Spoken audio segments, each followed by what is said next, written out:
lot of people who grew up with childhood trauma, your self-worth is often damaged during the developmental years, leaving you feeling inadequate or not good enough in your adult life.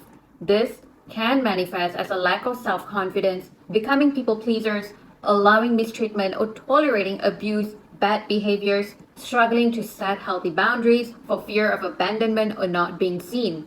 It's common knowledge those with insecure attachment styles do struggle with a strong self-concept. However, even those who are secure can get tangled with low self-concept when they end up in a wrong relationship with someone toxic.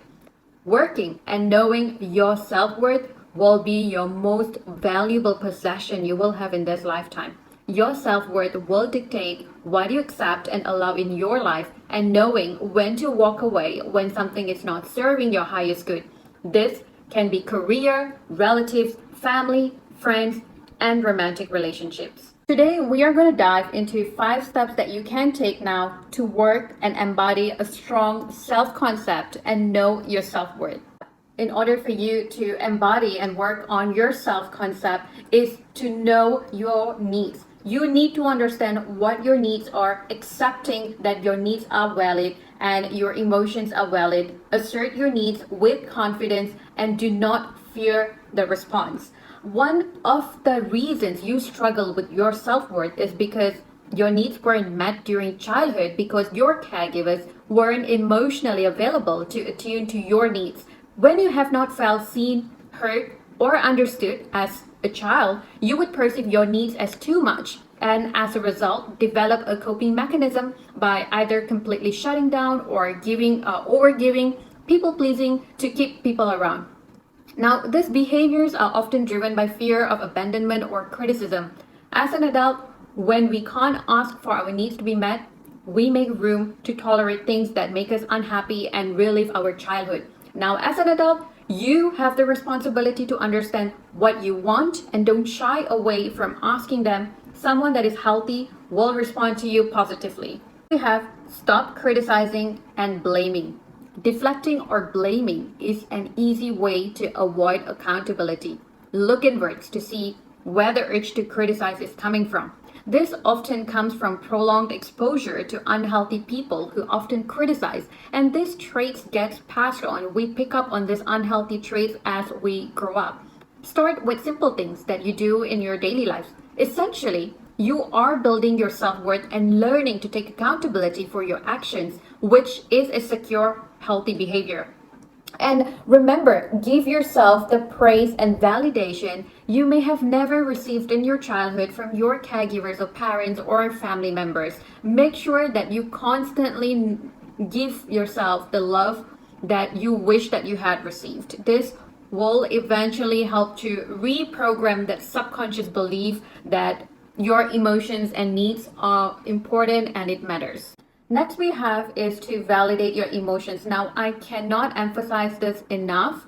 We need to learn to embrace every part of ourselves, the good, the bad, the ugly, all the parts of you that you like and dislike. This is how you build your self-worth. Now, our self-worth took a hit due to feeling unseen, unheard, and underappreciated when we were a child or when we were younger because we never received the validation. Not being validated often makes one feel they aren't worthy of love, and this belief is further reinforced when we are surrounded by those who further invalidates us. It's important that you take the time to understand and validate all your emotions. There really is no right or wrong. You are allowed to feel your emotions, be it sad, anger, frustration, happiness, whatever it is that you're feeling, it's valid. And at that point, if you feel that someone is invalidating your emotions, take a step back, give yourself the chance to validate your emotions. Your emotions are yours to feel. Whatever that you feel, acknowledge it. This is a very important step for healing as well as building your own self-concept. We have words of affirmations. This may sound easy, but it is a very effective method. Words of affirmations have great psychological impact that helps us rewire our beliefs about ourselves.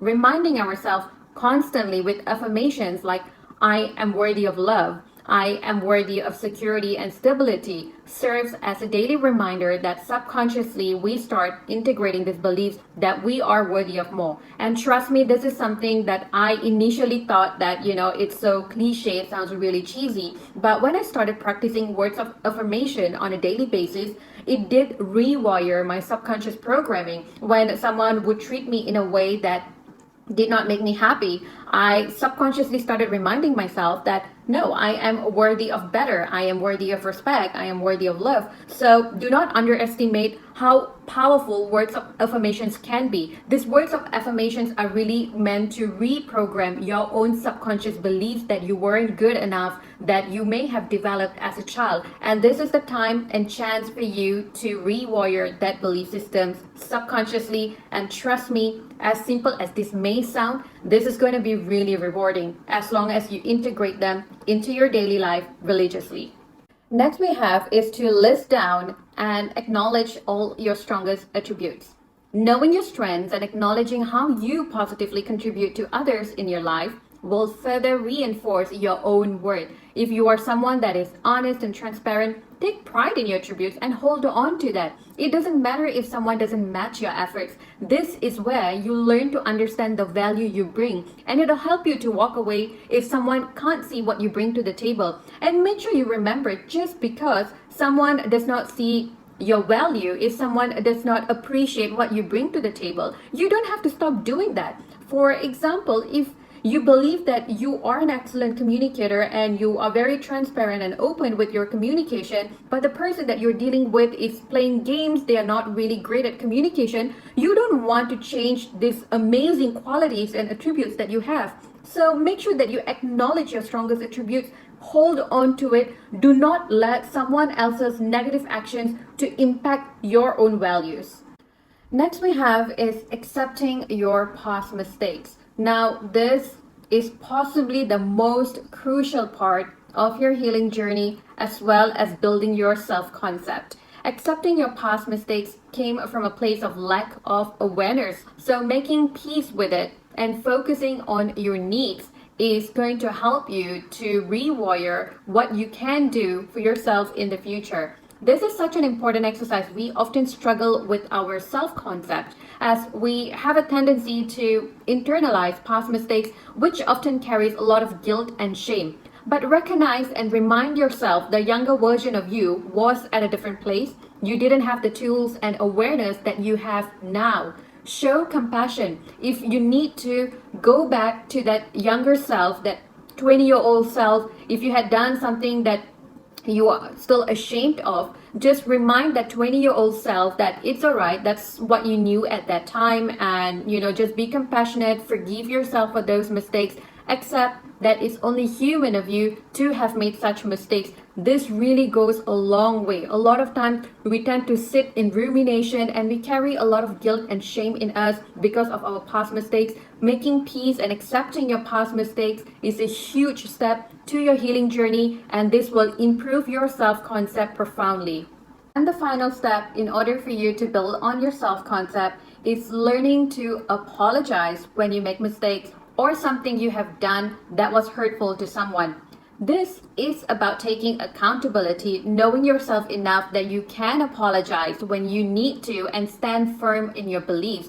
This is a very healthy, secure trait to have. Now, of course, you do not have to apologize for every single thing. But now, if you had done something and if someone is bringing that up and they're letting you know that that particular situation or conversation was something that did hurt them, you don't want to deflect and get defensive. Try to hear them out and be compassionate. Learn to apologize. This way, you are learning how to take accountability. Now, this really isn't about who's right and who's wrong. This is really all about knowing yourself, knowing your inner self, knowing that you are a good person, and apologizing to someone is not going to take away your self-beliefs and your self-confidence. These are the 7 steps that you can gradually develop and cultivate in order to build your self-concept. I can assure you that each one of the steps will help you to get one step closer to embodying your self-concept.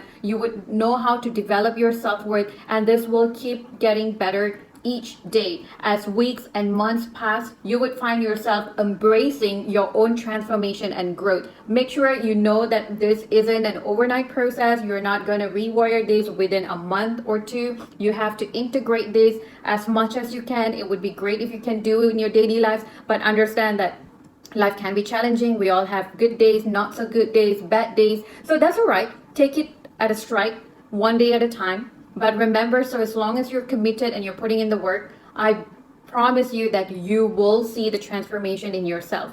Give yourself time, but at the meantime, remember to be compassionate. If you enjoyed this content, if you enjoyed this video, feel free to leave a thumbs up and hit the subscribe button, so that would help me to grow the channel. And do share this content to others who may find it useful. And I will see you again in my next video. Bye now.